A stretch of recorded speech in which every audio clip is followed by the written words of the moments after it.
Sir, AIADMK பிளவுபடுறதுக்கு SP Velumani பொதுக்குழுவை கூட்டியே ஆகணும்னு ஒரு முடிவா இருக்காரு சார். விஜய் கட்சிக்கு எதிராக போய் வாக்களிச்சுட்டு அந்த சட்டமன்றத்தோட வாசப்படியில் நின்று மிஸ்டர் பழனிசாமி கூட்டுங்க பொதுக்குழுவை அப்படின்னு இருந்தா இவங்களுடைய கேள்வியில நியாயம் இருக்குது, அவங்க எழுப்புற கோரிக்கையில தர்மம் இருக்குதுன்னு ஒட்டுமொத்த அதிமுக தொண்டர்களும் அவங்க பின்னாடி நின்றுப்பாங்க. நடிகவேல், ஒரு நடிகவேல் தான், ராதாரவி தான் அந்த காலத்துல இருந்தாரு. இந்த அதிமுகவில் இருக்கிற இரண்டாம் நிலை தலைவர்கள் எல்லாம் நடிகை வேலை இவனுங்கெல்லாம் பணம் பதவி பகட்டு மீடியா புகழ் நல்லா உஞ்சித்து தின்னு வயிற்ற பெருத்துக்கிற அளவுக்கு இவங்க ஊழல் பணம் இல்லைன்னா ஒரு நாள் இவங்க உயிர் வாழ முடியாது. எஸ்பி வேலுமணிக்கு ஓட்டு போட்டதா இருக்கட்டும், சிவி சண்முகத்துக்கு ஓட்டு போட்டவங்க எல்லாமே இரட்டலை சின்னத்தை பார்த்து ஓட்டு போட்டிருக்காங்க சார். இப்போ உங்க பண்ணனாங்கன்னா தொண்டர்கள் மனநிலை எப்படி சார் இருக்கும்? இன்னைக்கு அம்மாவுக்கும் இதே மாதிரி தான் பண்ணீங்க. இன்னைக்கு இந்த மனுஷன் எடப்பாடி பழனிசாமி இந்த துரோகம் தானே பண்றீங்கன்னு காரி துப்பிருப்பானுங்க, கருமாதி பண்ணிருப்பானுங்க, காரியம் பண்ணிருப்பானுங்க. அரசியல் விபச்சாரிகள் இவன் அந்த வேலுமணி தங்கமணி. இந்த தங்கமணி சொந்தமா ஜெயிக்கிறதுக்கு யோகியம் இல்ல. இவனுங்கெல்லாம் அந்த கட்சியை காப்பாத்துறவனு பகல் குடிக்காரா, 9 மணிக்கு குடிக்கிறோம். நான் ஒண்ணு கேட்கறேன், நீ என்னைக்காவது நல்ல நிலைமையில இருந்திருக்கியா? நீ அதே 2 பிள்ளைங்களை வச்சு சொல்லு. ஆமா மக்கள் தீர்ப்பு, அதனால நாங்க விஜய் ஆதரிச்சோம். ஆனா எங்களுடைய பொதுச் செயலாளர் எடப்பாடி பழனிசாமி தான். ஒருபோதும் விஜயோட இந்த அரசாங்கத்துல நாங்க எந்த மந்திரி பதவியும் கேட்க மாட்டோம், எந்த வாரிய பதவியும் கேட்க மாட்டோம். அந்த குடிகாரனை பகல சத்தியமான சொல்லுங்க. நாளை நமது நேயர்களுக்கு வணக்கம். நம்முடன் சிறப்பு விருந்தினராக அரசியல் விமர்சகர் சேலம் மணிகண்டன் அவர்கள் இணைந்திருக்கிறார். சார் வணக்கம் சார். வணக்கம் சார். சார், இப்ப அதிமுக இரு அணிகளாக பிளவு ஏற்பட யார் சார் காரணம்? என்ன நடந்துச்சு? தொண்டர்கள்லாம் ஒரு பக்கம் எடப்பாடியார் போறாங்க, இன்னொரு பக்கம் பொதுக்குழுவை கூட்டம்னு சொல்லிட்டு எஸ்பி வேலுமணி எல்லா உறுப்பினர்கிட்ட சைன் வாங்கிட்டு இருக்காரு சார். இதை பத்தி என்ன சார் நினைக்கிறீங்க? ஒரு சாதாரண கிராமப்புற விவசாயி, ஏற்புடிச்ச விவசாயி, ஒரு வெள்ள மண்டியில வேலை செஞ்ச மனுஷன் கிளை செயலாளராக தன்னுடைய வாழ்க்கையை ஆரம்பித்து படிப்படியா உயர்ந்து கழகத்தினுடைய பொதுச் செயலாளராக அந்த கழகத்துக்கு எதிராக ஏற்கனவே அந்த துரோகிகள் பண்ணி வச்சு அந்த கழகத்தை முடக்கிறதுக்கு, சின்னத்தை முடக்கிறதுக்கு, கட்சியை காணாத அடிக்கிறதுக்கு பண்ண துரோக செயலெல்லாம் மீட்டு எடுத்து தேர்தலுக்கு ஒரு வருடம் முன்பே பாத்தீங்கன்னா எல்லா தொகுதி மக்களையும் தேடி நாடி அங்க போய் ஒவ்வொரு தொகுதி மக்களையும் பார்த்து பேசி நிச்சயமாக இந்த ஏழை விவசாயி மகன் 2வது முறையாக தமிழகத்தின் முதலமைச்சராக வருவார், ஒரு காமராஜர் ஆட்சி போன்ற ஒரு நல்ல ஆட்சி. ஏன்னா அவருக்கு இந்த தடவை முதலமைச்சர் ஆயிருந்தாருன்னா அவருடைய அரசியல் அத்தியாயத்துல நிச்சயமா அதுதான் அவருக்கு இருக்க ஒரு கடைசி வாய்ப்பா இருந்திருக்கும்.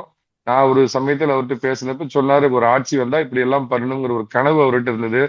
அப்படிப்பட்ட ஒரு நபரை எந்த உழைப்பும் இல்லாமல், எந்த அரசியல் முதிர்ச்சியும் இல்லாமல், இல்ல அரசியல்ல பாத்தீங்கன்னா ஒரு 4-5 வருஷம் ஃபீல்டுல ஒர்க் பண்ணாம சினிமா கவர்ச்சி அப்படிங்கிற ஒன்றை மட்டுமே நம்பி அதை இன்னைக்கு இருக்கிற நவீன டெக்னாலஜி மூலமா வீட்டுல இருக்கிற குழந்தைங்களை ஒரு கருவியா பயன்படுத்தி அது மூலமா தாத்தா பாட்டிங்களை அப்பா அம்மாக்களை இன்ஃப்ளூயன்ஸ் பண்ணி ஜெயிச்சுட்டு நடந்த விஷயத்தெல்லாம் பார்த்தா ஏதோ ஒரு சினிமா பார்த்த மாதிரி இருக்குது.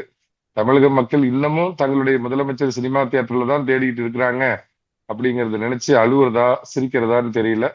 இருந்தாலும் இட்ஸ் அ பீப்புள்ஸ் மேண்டேட். மக்கள் அவருக்கு தீர்ப்பு கொடுத்திருக்காங்க.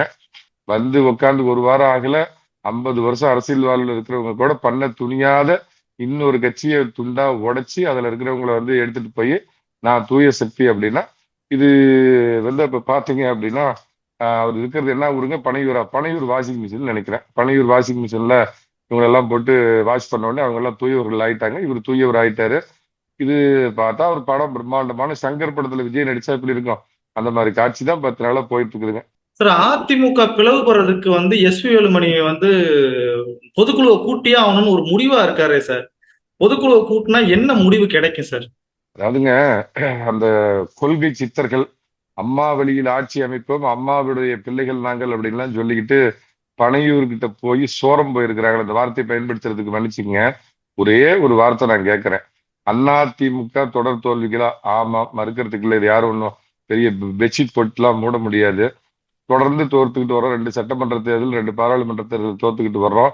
அதிமுக மீண்டு வர்றதுக்கு என்ன வழி? இந்த அக்கறையெல்லாம் இந்த யோக்கியவானங்களுக்கு இருந்திருந்ததுன்னா தேர்தல் ரிசல்ட் 2 நாள் இல்ல 3 நாள் கழிச்சு என்ன பண்ணிருக்குன்னா, திரு எடப்பாடி பழனிசாமி அவர்களே பொதுக்குழுவை கூட்டுங்கள், இதுல நம்ம விவாதிச்சு முடிவெடுக்கணும் அப்படின்னு சொல்லியிருக்கணும். இல்லைன்னா பொதுச் செயலாளருங்கிற முறையில அவர் அறிவித்த உடனே விஜய் கட்சிக்கு எதிராக போய் வாக்களிச்சுட்டு அந்த சட்டமன்றத்தோட வாசப்படியில் நின்று மிஸ்டர் பழனிசாமி கூட்டுங்க பொதுக்குழுவை அப்படின்னு இருந்தா இவங்களுடைய கேள்வியில நியாயம் இருக்குது, அவங்க எழுப்புற கோரிக்கையில தர்மம் இருக்குதுன்னு ஒட்டுமொத்த அதிமுக தொண்டர்களும் அவங்க பின்னாடி நின்றுப்பாங்க.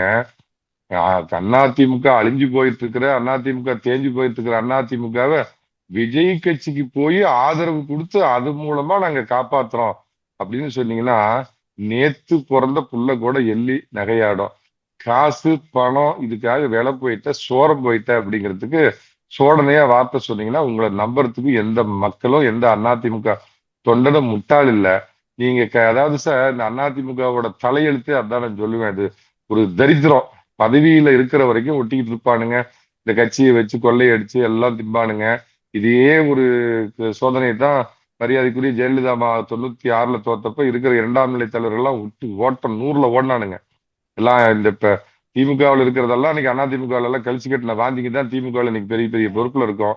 அதே நிலைமை தொடர்றதுக்கு இதோட டிஎன்ஏ ஒரு காரணம் சார். என்ன காரணம்னா, இதை நான் இதை 2 3 மீடியாவில் பேசுனேன். நான் அதை குறைச்சி மதிப்பிடுறதா யாரும் அதிமுக தொண்டர்கள் நினைக்கக்கூடாது. எம்ஜிஆர் அவர்களை பார்த்து அன்னைக்கு திரையில விசில் அடிச்சு இப்படித்தான் அவர் உண்மையான வாழ்க்கையில இருப்பார்னு அவர் ஒரு கடவுளா கல்ட்டா ஒரு பிம்பப்படுத்தி அவருடைய ரசிகர்களா இருந்தவங்க பிற்காலத்துல அதிமுக தொண்டர்களா இருந்தாங்க. லக்கிலி ஆர் லைக்லி திரும்ப பாத்தீங்கன்னா அம்மாவும் திரைத்துறையிலேயே இருந்து வந்ததுனால அவங்களுக்கு அந்த மாதிரி ஒரு பிம்பம் இருந்தது. ஸோ அந்த திரைத்துறை பிம்பத்தை பார்த்து கட்டுண்டாங்க. அதுக்கு ஒருபடி போய் அவங்ககிட்ட பவ்யம் காட்டினாங்க, பயம் காட்டினாங்க. ஆனா சாதாரண கிளை செயலர் திரு எடப்பாடி பழனிசாமி 2011ல அவர் அம்மாவுடைய மந்திரி சபையில மந்திரியாரப்ப இஸ் 33rd ரேங்க், 33வது இடத்துல அவரோட சீனியாரிட்டி இருந்தது.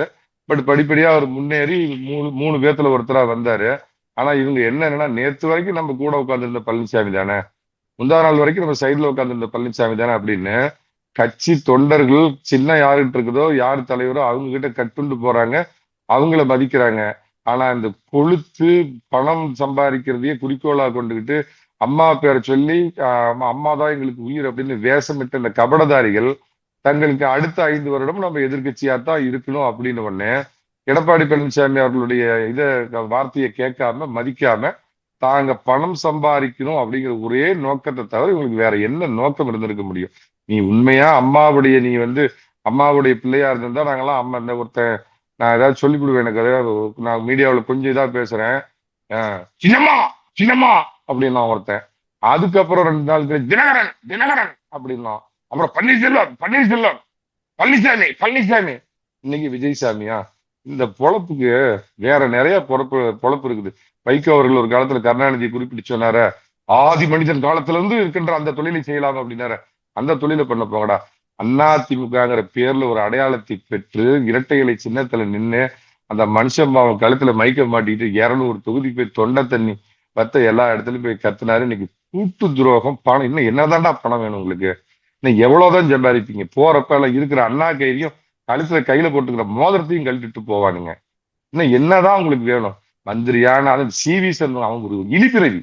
அவனை ஒரு மனிதனாவே நினைக்க மாட்டேன். 2021ல கட்சி தோத்த உடனே ராஜ்யசபா உறுப்பினர் போய் கிழிச்சாங்க, போய் டெல்லியில போய் கிழிச்சான். அப்புறம் சட்டமன்ற தேர்தல் வந்த உடனே ராஜ்யசபா பதவியை ராஜினாமா பண்ணிட்டு சட்டமன்றம் செத்து அதிமுக ஒரு ராஜ்யசபா போயிடுவாங்க. எம்பி கூட கிடையாதுல்ல சார் இவர் ராஜினாமா பண்ணதுக்கு அப்புறம். இன்னொருத்தர் இருக்கிறாரு, இங்க எடப்பாடி கூட இருந்து ஒருத்தர் கெடுக்கிறார், அந்த கேபி முனிசாமி ஒருத்தர், அவரும் அப்படிதான் ராஜ்யசபா எம்பியா இருந்தாரு. இதெல்லாம் பதவி இல்லாம, அதாவது இப்ப இன்னைக்கு ஜெயிச்சிருந்தா எல்லாம் எடப்பாடி பழனிசாமி வீட்டுக்கு முன்னாடி 10 அடி முன்னாடி கை கட்டிட்டு நிற்பானுங்க. நடிகவேல், ஒரு நடிகவேல் தான், ராதா ரவி தான் அந்த காலத்துல இருந்தாரு.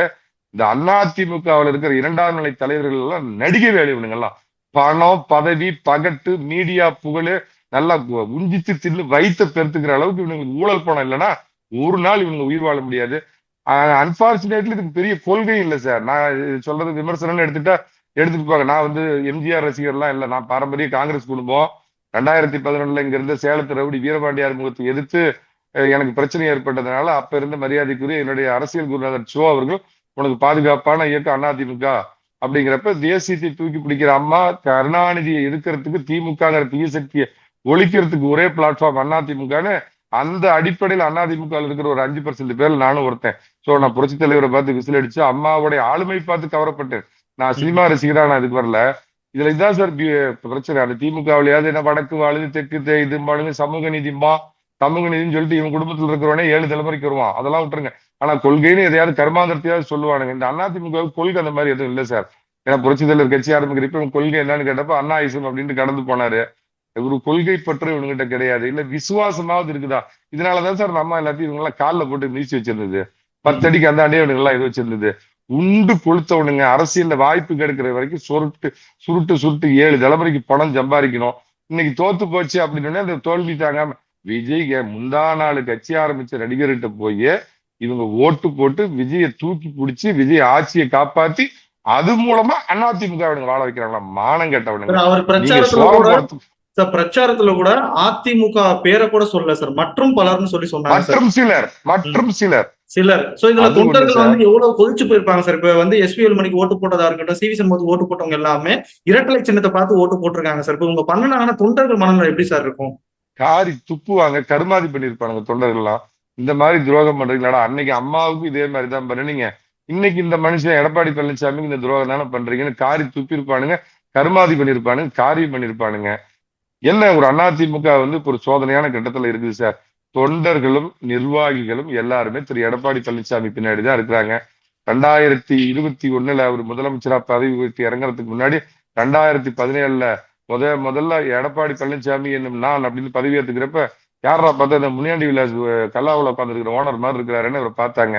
ஆனா இந்த 10 வருடங்கள்ல எல்லாம் நீட்டு பிண அரசியலை வச்சு அதை வச்சு எல்லாம் பிண அரசியல் பண்ணிட்டு இருக்கிறப்ப இதுக்கு ஏடா இப்படி எல்லாம் வந்து இப்படி நாடகம் நடிக்கிறீங்க, பிண அரசியல் பண்றீங்கன்னு ஒரு சாதாரண மனசுல ஊச்சிருந்தான் 7.5% உள் ஒதுக்கீடுன்னு கொடுத்து இன்னைக்கு இந்த ஒரு 5-6 வருஷத்துல பாத்தீங்கன்னா கிட்டத்தட்ட 10,000 டாக்டருங்க இன்னைக்கு போறதுக்கு சாதாரண கிழிஞ்சு சொக்கா போட்டது நம்ம பிள்ளைங்க போறதுக்கு தான் இருந்தவர். இந்த மாதிரி பல திட்டங்களை கொண்டு வந்து போன இந்த எலெக்ஷன் அப்ப நான் எல்லா பக்கமும் பிரச்சாரத்துக்கு அதிமுக போறப்ப சொல்றான், அவர் ஆட்சியில எவ்வளவோ பரவாயில்ல, நாங்க வருது தெரியாம நாங்க தோக்கடிச்சுட்டோம், சட்ட ஒழுங்கு நல்லா இருந்தது, என் வயசுக்கு வந்த பிள்ளை என் சின்ன பிள்ளை எல்லாம் பத்திரமா வெளியே போயிட்டு வெளியே வந்தாங்க, இந்த பாலா போன ஆட்சி போறேன் நானுங்க. ஆனா அதுக்கப்புறம் மக்களுடைய புத்தி எங்க போச்சுன்னு தெரியல. சினிமா கவர்ச்சியை நம்பி ஓட்டு போட்டிருக்கிறாங்க. இந்த கட்சியின் நிச்சயமாக நிரந்தர பொதுச் செயலாளராக இருக்கக்கூடியவர் திரு எடப்பாடி பழனிசாமி தான். ஏன்னா தொண்டன் புரிஞ்சுக்கிட்டான், ஒரு அதாவது வசீகரம் மிக்க தலைக்கு பின்னாடி ஒளிவட்டம் சொத்தக்கூடிய கல்ட் 2 தலைவர்களுக்கு அப்புறம் நம்ம அதான் அவர் அடிக்கடி ஒரு வாசகத்தை சொல்லுவாங்க, நம்மில் ஒருவர் நமக்கான ஒருவர் பழனிசாமிம்பாங்க. அந்த மாதிரி நம்ம கூட இருந்து வந்த பழனிசாமி அப்படிங்கிறது புரிஞ்சுக்கிட்டான்.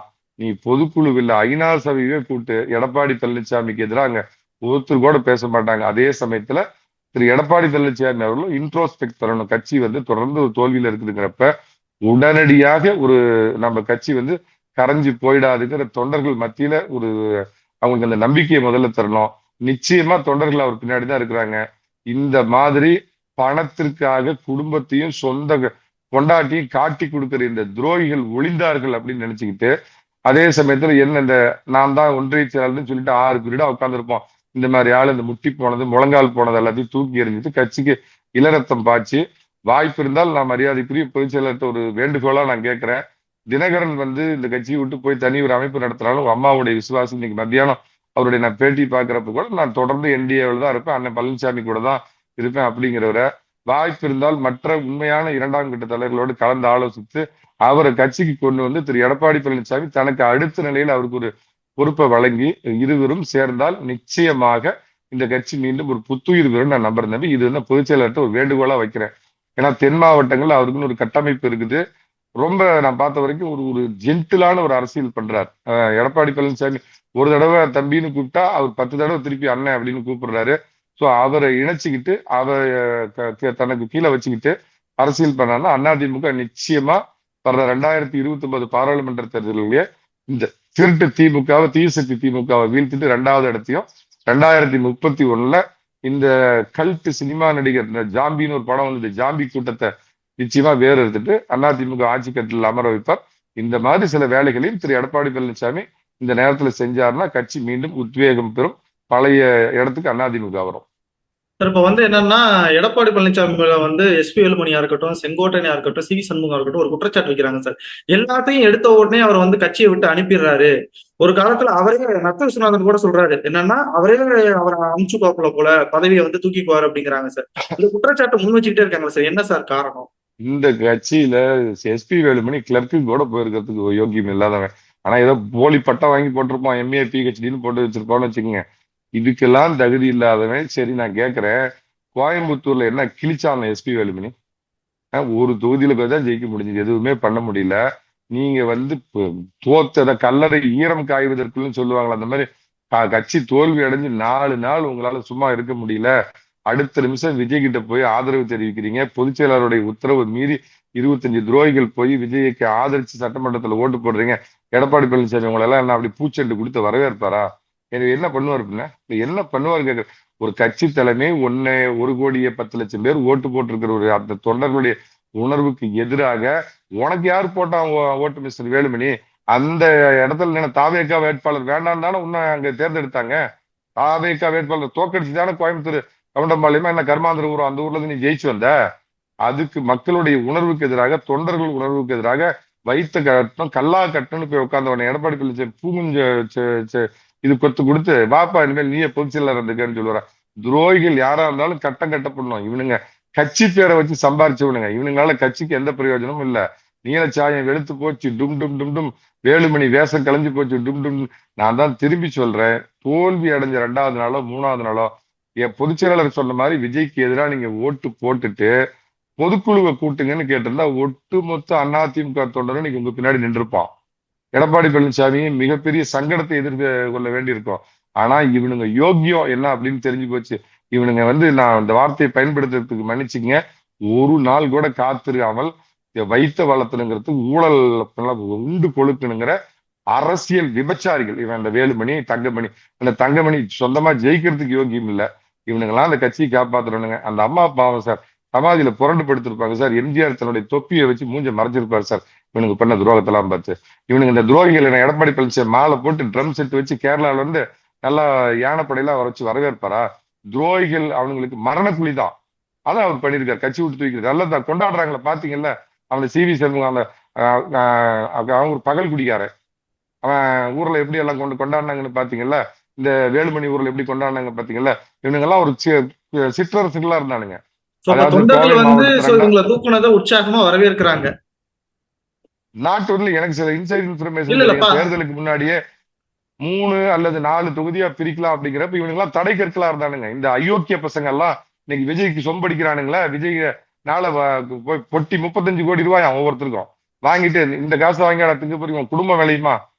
ஒரு 1.25 கோடி அதிமுக தொண்டை வைத்தறிச்சல்ல போய் இப்படி இந்த காசு வாங்கிட்டு உன் குடும்பம் தான் நல்லா இருக்கு. அதுல ஒருத்தன் சொல்றான், என்னோட சிலை வேண்டாங்கிறான், என் பிள்ளைங்களை வேண்டாங்கிறான். நீ குடிகாரா, பகல் குடிக்காரா, 9 மணிக்கு குடிக்கிறோம். நான் ஒண்ணு கேட்கிறேன், நீ என்னைக்காவது நல்ல நிலைமையில இருந்துக்கிறியா? நீ அதே 2 பிள்ளைங்களை வச்சு சொல்லு.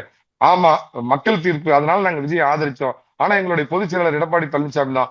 ஒருபோதும் விஜயோட இந்த அரசாங்கத்துல நாங்க எந்த மந்திரி பதவியும் கேட்க மாட்டோம், எந்த வாரிய பதவியும் கேட்க மாட்டோம். அந்த குடிகாரனை பகல சத்தியம் பண்ண சொல்லுங்க. அப்ப இவனுக்கு யோகிய நாளைக்கே வரேன் உன் வீட்டுக்கு வரேன். எடப்பாடி பழனிசாமிக்கு எதிராக போராடுறதுக்கு எடப்பாடி பழனிசாமி விட்டு கருப்பு கொடி எடுத்துட்டு நான் போறவா? நான் என் கட்சியில வெறும் 5 ரூபா உறுப்பினர். இன்னொன்னு சொல்றேன், நான் 5 வருடமா திரு எடப்பாடி பழனிசாமிய நாட்டுக்கு மோடி, ஸ்டேட்டுக்கு எடப்பாடி, நாடு நல்லா இருக்க மோடிசாமி, வீடு நல்லா இருக்க பழனிசாமின்னு பேசிக்கிட்டு இருந்தேன். இந்த அதிமுக கட்சியிலயோ எடப்பாடி பழனிசாமிட்டையோ எந்த டிவி காரங்கிட்டயோ எவங்கிட்டயும் 5 பைசா நான் வாங்கலடா. 5 பைசா நான் எவன்கிட்ட ஒருத்தரை சொல்ல நான் வாங்கினேன்னு ஒரு உணர்வு. எங்க சேலத்துல ராஜாஜிக்கு அப்புறம் இப்படி ஒரு சாதாரண கீழ்நிலையில் இருக்கிற ஒரு மனுஷன் இவ்வளவு பெரிய உயரத்தை தொடராரு. ஒரு விவசாயி வெள்ளமண்டியில வேலை செஞ்ச மனுஷன் அவர் நல்ல இடத்துக்கு வரணும்னு அந்த எண்ணத்துக்கு கடைசியா ஒரு வருஷத்துல கட்சியில ஒரு ஊதியம் கொடுக்குறேன்னு சொன்னாங்க. அந்த ஊதியத்தையும் வேண்டான்னு சொல்லிட்டு அவருக்காக குரல் கொடுத்தோம்டா. எனக்கு இருக்கிற விசுவாசமோடு இல்லடா, நாய்களா இருக்கு, வேற பொழப்பு பண்ண போங்கடா. சார் இப்ப இவங்க விஜயோட அரசவையில அமைச்சர் பதவி தரதா ஒரு பேச்செல்லாம் வளம் வந்துட்டு இருக்கு சார். ஒருவேளை அமைச்சரவை பதவி இந்த பிரிஞ்சு போன 25 பேர்ல வாங்கினாங்கன்னா தொண்டர்கள் மூஞ்சில அவங்க எப்படி சார் இருப்பாங்க? தொண்டர்கள் எப்படி சார் அவங்களை ஏத்துக்குவாங்க? விபச்சாரிக்கு என்னங்க முகத்தை மூடிட்டு போக வேண்டியதாங்க. அந்த மாதிரி இவனுங்க அரசியல் விபச்சாரம் பண்றவனுக்கு மானம், வெக்கம், சூடு, சொரணை, அதிமுக உழைப்பு. அந்த பூத்துல உட்கார்ந்து இருப்பான காலையில எனக்கு 7 மணிக்கு போய் உட்கார்ந்து வந்துட்டு சாயந்தரம் 5 மணி வரைக்கும் அந்த மத்தியானம் ஒரு பொட்டலஞ்சோறு கொடுப்பானுங்க. ஏடிஎம்கேல மிஞ்சி மிஞ்சி போனா தயிர் சோறு இல்ல லெமன் சோறு கொடுப்பானுங்க. அதை வாங்கி தின்னுட்டு தண்ணி பாட்டில் அந்த போய் எலெக்ஷன் பூத் எல்லாம் உட்கார்ந்து இருக்கீங்களான்னு தெரியல, அப்படியே சூடு அனல் பறக்கும். அந்த தண்ணி எடுத்தீங்கன்னா அதெல்லாம் உட்காந்து உனக்கு ஓட்டு வாங்கி கொடுத்தானே அவன் எல்லாத்தையும் காட்டி கொடுத்துட்டு இப்படி ஒரு பச்சை துரோகம், பச்சை விபச்சாரம் பண்ண போன உனக்கு உன்னை நிச்சயமா அந்த இதுல படுத்திருக்கிறாங்களே 2 பேர் கடற்கரையில, அவங்க சாபமே போதும். நல்லா இருக்குடா போங்க சார். இப்ப அதிமுக தொடர் தோல்விகள் இருந்து தொண்டர்கள் எப்படி இருக்கணும், இல்ல பொதுச் செயலாளர் எந்த மாதிரி வேட்பாளர்கள் நிறுத்தினால் வர்ற காலங்கள்ல அதிமுக வெற்றி பெறும் சார்? அவர் ஒரு சாதாரண கீழ்நிலையில இருந்து வந்தாலும் நான் அவரை உயர்த்தி சொல்லி எனக்கு 5 பைசா ஆக போறது இல்லைங்க. நான் கட்சியில எந்த பொறுப்புலையும் இல்ல. ராஜாஜி மாதிரி ஒரு மதியூகி, நல்லா எந்த இடத்துல சில நேரங்களில் ராஜாஜி போட்டிருக்கிற கணக்கே தப்பிதமா இருக்குது. கருணாநிதி போட்ட கணக்கு பல இடத்துல தப்பிதமா இருக்குது. என்ன பிரச்சனைனா கருணாநிதி எம்ஜிஆர் இருக்கிற வரைக்கும் அந்த பக்கமே போக முடியல, 13 வருஷம் திரும்பி கூட பார்க்க முடியல. ஆனா அந்த தொண்டன் கருணாநிதி கட்டுண்டு கிடந்தான், பேசாம இருந்தான். ஆனா இந்த ஊழல் பெருச்சாளிகள், உண்டு கொளுத்த பெருச்சாளிகள் கோடி கோடியா, அவன் அந்த வேலுமணி ஊட்ட போய் பாருங்க எத்தனை கோடியில கட்டி வச்சிருக்கோம் அப்படின்னு. இவன் மக்களை எல்லாம் சுரண்டி தின்னு இது பண்ணானுங்க. இருந்தாலும் தொடர் தோல்விங்கிறது தொண்டர்களை தொய்வடைய செய்துள்ளது. எல்லாரும் ஒரு மாதிரி ஒரு தேக்க மனநிலைமையில் இருக்கிறப்ப அவருக்கு போய் நம்ம ஆலோசனை சொல்லக்கூடிய இடத்துல எல்லாம் அவரு அந்த மாதிரி எதுவும் தெரியாத மனுஷனும் இல்ல. என்ன செய்யணுமோ அதை உடனடியா செஞ்சு அவரும் ஒருபடி கீழே இறங்கி வந்து, நான் ஒரு வேண்டுகோளா பொதுச் செயலகத்தை மீண்டும் வைக்கிறேன், தினகரனை கட்சி கொண்டு வந்து தென் மாவட்டத்து மதுரைக்கு அந்த பக்கம் நீ எல்லாம் கவனி தம்பி, இந்த பக்கம் நான் பாக்குறேன்னு ஒரு அவரு கூட ஒரு நல்ல நட்புணர்வு ஏற்படுத்திக்கிட்டு, அதே மாதிரி இந்த கேசி பழனிசாமி பல விமர்சனங்களை பண்ணியிருக்கிறார் எடப்பாடி பழனிசாமி மேல. ஆனாலும் அவர் இன்னைக்கு வரைக்கும் திமுக கிட்ட சோரம் போகல, விஜய் கிட்ட சோரம் போகாம நான் புரட்சி தலைவரால் அடையாளம் காட்டப்பட்டவன்கிறார். அவர் மேல குறைகள் இருந்தாலும் ஒரு சீனியருங்கிற அடிப்படையில் அவரையும் நீங்க தாயில்லத்தோட அரவணைச்சு கொண்டு, இந்த மாதிரி இருக்கிற மற்றவங்களையும் அரவணைச்சுக்கிட்டு, இந்த முட்டி போனது முழங்கால் போனது நான் 4 பீரியடா ஒன்றிய செயலாளர் இருக்கிறதெல்லாம் வீட்டுக்கு ரிட்டையர்மெண்ட் விஆர்எஸ் கொடுத்து அனுப்பிச்சு விட்டு இள ரத்தம் பாய்ச்சி, அதே மாதிரி இனிமேல் வந்து நீங்க வந்து மக்கள் மத்தியிலையும் மக்கள் மன்றத்திலையும் ஊர்லயும் அரசியல் பண்றீங்களோ இல்லையோ, இந்த மாய உலகம் மீடியா என்ன என்ன சொல்லுவீங்க இத? இந்த இருக்குது இப்ப நம்ம பேசிட்டு இருக்கிறோமே, இந்த மாய உலகத்துல கட்சியை பலப்படுத்தணும். ஏன்னா விஜய் அங்கிள் அங்கிள் அதை தானே பண்ணாரு, உள்ள பொண்ணு சின்ன பிள்ளைங்க வெளியே. அதனால வந்து இந்த டிஜிட்டல் யுகத்தை வந்து முழுவதுமா பயன்படுத்திட்டு கட்சியை சீரமைப்பு பண்ணி, உள்ளாட்சி தேர்தல் ஒரு 2-3 மாசத்துல வரும், அதுக்குள்ளேயே அதிமுக ஒரு கட்டமைக்கணும். நிச்சயமா பாராளுமன்ற தேர்தலில் இந்த என்டிஏ கூட்டணியை தொடர்ந்து, ஏன்னா அந்த பக்கம் பார்த்தீங்கன்னா எங்களுடைய பிரதமர் வேட்பாளர் ராகுல்னு விஜய் அவர்கள் முதல்வர் நிக்கிறப்ப திமுக அனாதையா நிக்க. அவங்க கூட அந்த 10 கோடி தகர டப்பா 15 கோடி தகர டப்பா கூட எல்லாம் விஜயோட தான் போவானுங்க. அவன் அனாதையா நிப்பான் திமுக. அப்படிங்கிறப்ப பிஜேபியோடு நல்ல இந்த என்டிஏ கூட்டணியில் தொடர்ந்து கட்சியை அதுக்குள்ள பலப்படுத்தி, அவருக்கு நல்ல ஆலோசனை கொடுக்கக்கூடிய சில கூட நல்லவங்களாம் இருக்கிறாங்க, அவங்க ஆலோசனைகளையும் பெற்று நிச்சயமா தொண்டர்கள் இந்த சோர்வு அவர் உடனடியா போகணும். தொண்டர்களுக்கு தேவை உடனடியா ஒரு உற்சாக டானிக் அதை கொடுக்கணும். கட்சியை நிச்சயமா அவர் சீரமைப்பார். நிச்சயமா 2031 ஒரு முதல்வராக வருவார். இது அதிமுக தொண்டர்கள், இது அவங்களுக்கு நான் கொடுக்கக்கூடிய செய்தியை உத்தரவாதமா சொல்றேங்க. சார், இப்ப வந்து விஜய் பொறுப்பேற்று 1 வார காலம் ஆயிடுச்சு. அவரோட அரசின் செயல்பாடுகள் எப்படி இருக்கு சார்? நேர்மையா சொல்லணும், ஒரு வாரத்துல எல்லாம் மதிப்பீடு பண்ண முடியாது சார். அவர் ஏதோ பார்த்தா சினிமா உலகில தான் சொல்லுவேன், சங்கர் படத்துல வர மாதிரி இருக்கு. சட்டசபையை பார்த்தா அவர் கோட் போட்டுக்கிட்டு வராரு. அது தேர்தல் வாக்குறுதிகள் 2500 ரூபாய் தரேன்னு சொல்லிட்டு 1000 ரூபாய் இந்த மாசம் எல்லாருக்கும் வரவு வச்சிருக்காரு. இது எதிர்பார்த்து மக்கள் இருப்பாங்களா சார், வாக்குறுதி கொடுத்திருக்காரு அப்படின்னு சொல்லிட்டு? இல்ல, இட் இஸ் டூ ஏர்லிங்க. நான் அதுக்காக வந்து அந்த மாதிரி விமர்சனம் பண்ண விரும்பல. அவருக்கு ஒரு குறைந்தபட்சம் ஒரு 3 மாதம் டைம் நம்ம கொடுக்கணும். ஏன்னா வந்த உடனே திமுக ஏற்கனவே திருடி கஜானாவை எல்லாத்தையும் சுரண்டிட்டு போயிருப்பான். அது எல்லாரும் பாடுற பாட்டாக இருந்தாலும் இவ்வளவு சொல்லியிருக்காருல்ல, ஏடிஎம்கே 2000 ரூபாய் கொடுக்குறேங்கிறதே எடப்பாடி பழனிசாமி 1000 தடவை யோசிச்சார், கொடுக்க முடியுமா நம்மளால? வாக்குறுதி கொடுத்துட்டு மக்களை நாளைக்கு ஏமாத்துற மாதிரி ஆயிடுமோன்னு ஒன்னொன்னையும் அவர் யோசிச்சு வாக்குறுதி கொடுத்தப்ப நமக்கு எங்க ஓட்டு போட போறாங்க, அடிச்சு விடுவோம், வர்ற வரைக்கும் ஓட்டு வரட்டுன்னு அடிச்சு விட்டாரு. இன்னைக்கு அவருக்கே வினையா வந்துருச்சு. இருந்தாலும் அவரை விமர்சனம் பண்ண விரும்பல. 3 மாதம் பொறுத்திருந்து பார்ப்போம். அதுக்கப்புறம் அவருடைய ஆட்சியை பத்தி விமர்சனம் பண்ணுவோம். ஓகே சார், பல்வேறு அரசியல் கருத்துக்களை புரியுதுக்கு நன்றி சார். நன்றி.